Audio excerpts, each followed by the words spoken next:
कृषी उत्पन्न बाजार समितीच्या वसंतदादा मार्केट यार्ड सांगली येथे पाडव्याच्या शुभमुहूर्तावर हळदीचे आणि गुळाचे सौदे शुभारंभ करण्यात आला आणि हळदीला 14,000 ते 17,800 पर्यंत दर मिळालेला आहे। आज 17,800 उच्चांकी दर मिळालेला आहे। नक्कीच या वर्षी देखील हळदीची आवक चांगली वाढल आणि हळदीला चांगले भाव मिळतील आणि सांगली कृषी उत्पन्न बाजार समितीची जी विश्वासार्हता आहे ती यावर्षीही देखील सर्व शेतकऱ्यांना त्याच्याबद्दल विश्वास मिळेल। गुळाचेही चांगले सौदे शुभारंभ झालेला आहे। गुळाची आवक यावर्षी वाढेल।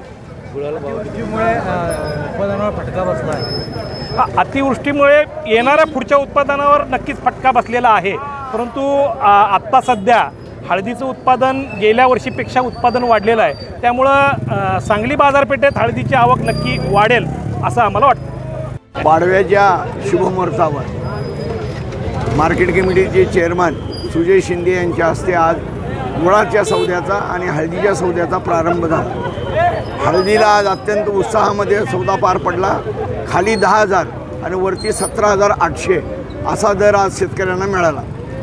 येणारं वर्ष हे देखील फार मोठं मंदीचं नाही आहे, परंतु यंदाचं पीक मोठं असल्यामुळं यावर्षी सांगली कृषी उत्पन्न बाजार समितीमध्ये संपूर्ण महाराष्ट्रातली आवक मोठ्या प्रमाणात होईल।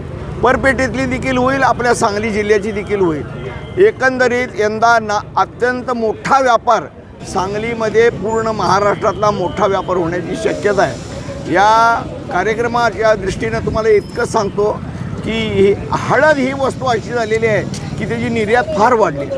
दरवर्षी निर्यातीमध्ये 3%, 5%, 7% निर्यात वाढल्यामुळं आता हळदीला येणाऱ्या दिवसामध्ये बरंच मोठं काम सांगलीतून नक्की होईल। आणि इथं काय आहे की इथं सगळ्या शेतकऱ्यांना आणि असलेल्या बाहेर परपेठेतल्या व्यापाऱ्यांना देखील प्रचंड विश्वास आहे, कारण का इथं सचोटी पार आहे। गेल्या 100 वर्षाच्या इतिहासामध्ये आम्ही बघतोय की हळदीवाल्यांच्या बाबतीत आणि गुळवाल्यांच्या बाबतीत इथं कुणाला कुठलीही शंका नसते। त्यामुळे व्यापार फार येतो आणि त्या व्यापाराची नक्कीच आम्ही सगळ्या शेतकऱ्यांना, व्यापाऱ्यांना, आडत्यांना, मार्केट कमिटीच्या असलेल्या सर्व लोकांना अत्यंत शुभेच्छा प्रदान करतो की जेणेकरून येणारं वर्ष आपल्या हातून, सगळ्यांच्या हातून व्यवस्थित पार पडावं।